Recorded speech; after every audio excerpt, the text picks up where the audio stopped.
오늘의 정석입니다. 매일 아침 이 시간 함께하면서 시장의 미묘한 변화도 놓치지 않고 읽어주고 계시죠. 토마토 투자자문의 김정수 운영위원 만나보겠습니다. 안녕하세요. 네, 안녕하세요. 네, 오늘 장은 어떻게 될까요? 그리고 시장의 흐름 판단하면서 또 정석 투자법 알려주세요. 네, 주요 이벤트들이 이번 주에 순차적으로 좀 나오고 있는 것 같아요. 어제 같은 경우는 밸류업 지수 발표가 있었거든요. 이 부분을 좀 짚고 가야 될 것 같습니다. 지금 코스피 종합주가 지수는 2631로 어제 마감이 된 상태에서 이 밸류업 지수를 구성하고 있는 이 100개의 종목에 대해서 이제 발표가 있었는데요.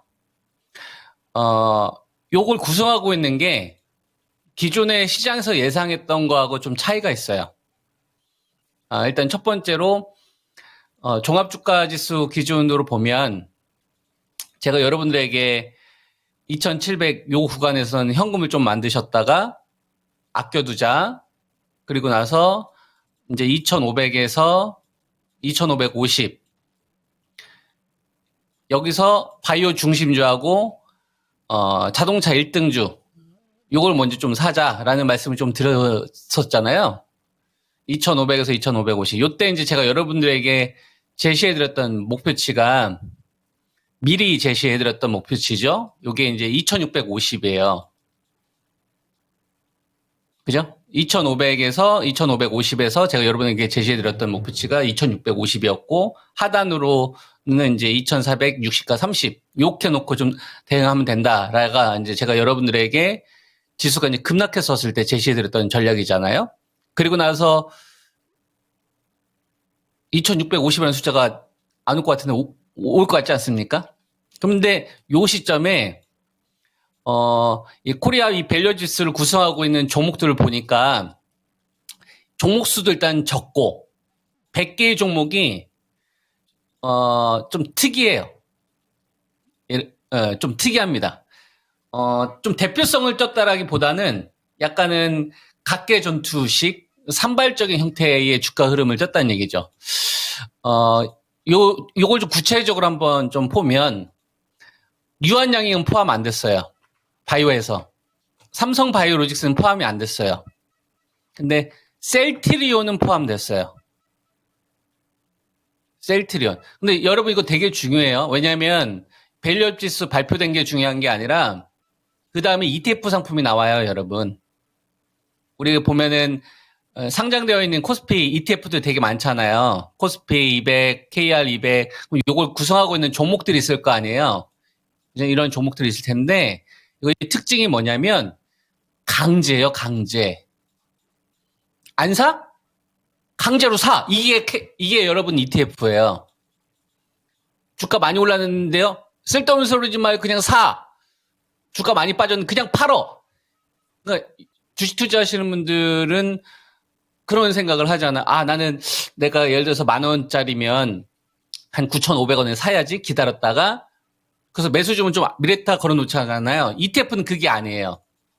예를 들어서 뭐 삼성 자산운용에서 ETF 출시해서 유한양행하고 산발을 샀는데 바이오 ETF 지수를 추적 오차를 조절해야 되니까 셀트리온 나는 사기 싫어. 그게 안 돼요. 그냥 사. 강제로 사야 돼요. 안 그러면은 상장 폐지돼요, 여러분. 이 법이에요, 법. 이 추적 오차 있잖아요. 그죠?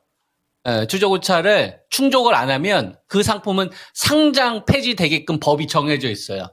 그래서 이건 강제 성격을 띈다고. 좋은 거죠. 주식한 사람들한테는 이걸 잘 활용만 하면. 그러니까 이번에 포함되어 있는 기업들은 여러분들이 좀 잘 봐야 될 것 같아요. 뭐 11월 달이라고 해봤자 얼마 안 남았지 않습니까? 그리고 밸류업 지수 발표하게 되면은 하나의 증권사만 나오지는 않을 거란 얘기지. 연수적으로 이제 나타날 거란 말이에요. 돈 벌어야 되니까 그 사람들. 연기금한테 배당 더 받아야 될 거 아니에요. 그죠? 그럼 정부하고 척을 줄 수는 없다고. 그러니까 눈치를 보기 시작을 할 거다. 그래서 바이오 쪽에서는 좀 이격을 축소하는 게 조금 더 확산되지 않을까? 그리고 종근당도 좀 포함됐어요. 종근당. 종근당도 좀 포함됐고, 그 다음에 이제 클래시스 이런 종목들도 좀 포함이 됐습니다. 근데 삼성바이오로직스는 포함이 안 됐어요. 여러분. 그러니까 요 구성하고 있는 종목들을 여러분들이 좀 개인적인 좀 서치를 하면 금방 나와요. 어제 바로 발표했으니까 이거 좀 잘 찾아보시고, 그 다음에 삼성전자하고 반도체 쪽, 삼성전자하고 SK 하이닉스, 한미 반도체, 그 다음 포함된 거 HP, SP 이런 기업들은 포함이 됐어요, 여러분. 이런 기업들은 포함이 됐는데 제외된 기업들도 꽤 있습니다. 그러니까 이거는 반도체가 워낙 그동안 시장보다 부진한 흐름을 보였기 때문에 그냥 받쳐주는 정도 이런 흐름을 좀 보이고, 그리고 참 의아했던 게 배터리에 포함된 게 하나도 없어요. 그죠? 우리가 LG 에너지 솔루션 배터리에서 우리가 대장으로 이야기할 만한 기업 에코프로 BM도 그렇고, 그 다음에 뭐 포스코 퓨처엠도 그렇고 좋은 기업들 많거든요. 배터리가 안 보여요. 이건 저도 좀 개인적으로 되게 의아합니다. 자, 그리고 현대차, 기아는 포함이 됐어요. 근데 이제 나머지 부품주들은 포함 안 됐고, 그 다음에 KB금융은 포함 안 됐어요. 신한지주 이런 거는 포함이 됐고. 무슨 말인지 이해되시죠? 자, 제가 여러분들한테 어떤 걸 이야기를 해주고 싶냐면, 종합주가지수가 제가 여러분들에게 그동안 이제 제시해드렸던 목표치가 2,500에서 2,550에 매수를 하고, 그리고 이제 1차 목표치 2,650, 여기서 이제 상황을 보고 나서 수익 실현할지 아니면 조금 더 가져갈지를 의견을 좀 드렸는데, 여기에서 이제 KRX 밸류업 지수 발표된 종목들을 보니까 이거는 금융지주라고 하더라도 누구는 포함되고 안 되고, 그잖아요. 3번은 없는데 셀트리온 포함되고, 알테우젠 뭐 이런 거는 없는데 종근당은 막 포함되고, 클래시스는 포함되고, 배터리는 없고, 현대차나 기아는 포함되어 있는데 나머지 뭐 현대모비스나 현대해양은 없어요. 그리고 삼성전자, 하이닉스 이건 뭐 불가피하게 포함시켰다고 생각하는데 소부장 섹터들도 차이가 많이 나와요. 근데 이게 발표로 끝나는 게 아니라 그 다음에 수급을 불러올 수 있는 ETF, 강제 성격을 띠는 녀석들이 나오고 있기 때문에, 그 다음에 여러분들 주식 투자해서 돈 벌기를 원하잖아요. 근데 여러분들이 기관 투자가요. 내가 펀드 매니저예요. 성과인데 돈을 많이 유치해야 되잖아요. 개인 투자들한테 유치하는 것보다 국민연금한테 유치하는 게 훨씬 더 페이가 세단 말이에요, 여러분. 그러니까 여러분들한테 잘 보이는 게 중요한 게 아니라 국민연금한테 잘 보여야 돼, 기관 투자가들. 그게 벌어지는 이익이 10배가 넘으니까. 펀드 팔아가지고 벌어들인 것보다 국민연금한테 받아서 벌어들인 이익이 10배가 더 크니까 거기에 치중한다고요, 여러분. 그럼 거기에 초점을 맞춰요. 무슨 말인지, 그거를 뭐 비난할 필요는 없어요. 자본주의가 원래 그래요. 이걸 우리가 이제 이용을 해야 된다. 그래서 여기에 좀 포함된 주식들은 이번 구간에 좀 여러분들이 좀 포트에서 팔더라도 좀 나중에 팔거나, 없으면 좀 공략을 이쪽 우선으로 좀 해두는 게 10월 말에서 이제 9월 말에서 10월 달로 갈 때 좀 중요한 투자 아이디어가 될 것 같고요. 자, 그 다음에 또 뭐가 있냐면은, 반도체보다는 저는 이제 자동차 쪽하고, 그 다음에 이제 배터리가 먼저다라는 말씀 좀 드렸었잖아요. 바이오가 왕이고. 그죠? 자동차 쪽하고 이제 배터리 쪽 관련되어서는 좀 긍정적인 소식들도 좀 있습니다. 특히 테슬라가 8월 달에 전기차 판매량이 좀 크게 증가했잖아요. 전년 동기 대비 시장 예상치보다 훨씬 더 GM도 많이 팔렸더라고요. GM도 한 70% 이상 증가했으니까 GM 계열 쪽. 그래서 최근 들어서 LG에너솔루션이 강했나?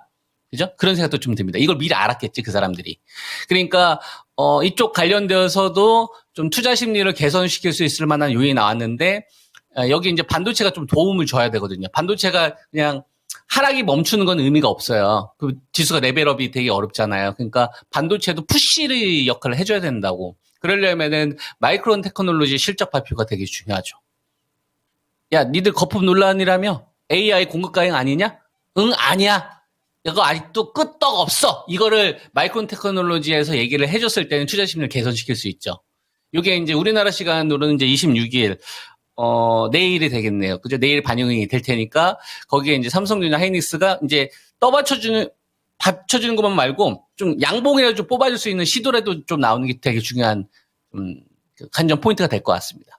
무슨 말인지 이해되죠? 그래서 이렇게 여러분한테 말씀 좀 드리겠고, 그래서 내용을 좀 정리를 하자면, 자, 지금 말씀드렸던 거를 제가 이제 총 정리해서 말씀을 좀 드릴게요. 2650에서 선을 딱 커요.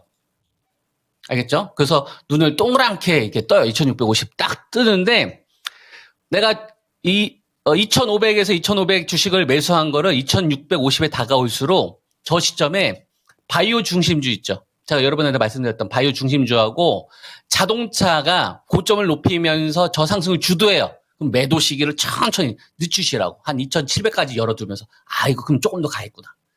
팔더라도 천천히. 무슨 말이냐. 왜냐면 다시 나중에 2460과 2430을 기다려야 되는 시장이 올 수도 있으니까. 무슨 말인지 이해되죠? 근데 매도를 천천히 하는 거예요. 뭐가 주도하면.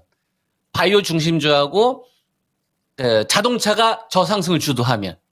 무슨 말인지 이해되죠? 근데 예를 들어서 배터리가 주도한다거나 중국 소비주가 진행하는 그러면 좀 목표치를 낮춰야 돼요. 포인트 잡으셨습니까? 이해되죠? 자, 그리고 요 시점에 배터리 내에서 LG 엔솔과 삼성 SDA 이외에 뭐 포스코 퓨처엠이나 에코프로 BM이나 LNF라든지 뭐 SKC라든지 대주전자세라든지 약간 후발 섹터들 있지 않습니까? 이런 주식들이 이격이 축소주가 더 나와야 돼요. 그래야지 자금을 더 키울 수 있거든요. 그리고 반도체 삼성전자하고 하이닉스 한미반도체 큰 기대하지 마시고 얘네들은 그냥 이번에 저점만 높아주더라도 다행이다 이런 생각으로 바라봐야 될 것 같고 걔네들이 저점을 좀 높여주면은 2650까지도 가더라도 바로 팔기보다는 걔네들 좀 꺾이는 시점 보면서 대응하시면 될 것 같고요. 그리고 항상 시장에 대한 경계는 바이오가 만약에 무너진다. 그러면은 현금을 조금 더 많이 만들어 놓으세요. 그리고 나서 다시 박스건 이 하단을 기다려 보는 거예요. 제가 여러분한테 좀 제시해드린 포인트 잘 메모해 두시고요. 지금 나 이런 거 말하는 거 하나도 못 알아듣겠다. 그렇게 생각하시는 분들은 두 개를 기억해요. 첫 번째, 바이오 중심주와 자동차의 고점 돌파. 요 연속성. 그 다음에 두 번째, 전체 거래대금이 12조, 14조 연속적으로 늘어? 안 늘어? 그럼 난 수익 챙기고 다시 박스하는 기다릴 거야. 늘어? 그럼 매도 시기는 늦출 거야. 목표치 조금 더 둘 거야. 2650에서 2700까지 바운드를 높일 거야. 요런 식으로. 이러면 좀 정리가 되죠. 잘 활용하셔가지고 성우 투자하시기 바랍니다. 밸류업 지수 이 부분도 좀 자세하게 다뤄주셨네요. 알겠습니다. 내일 뵙겠습니다. 네, 성우 투자하세요. 네, 오늘의 정서 김정수 운용역이었습니다.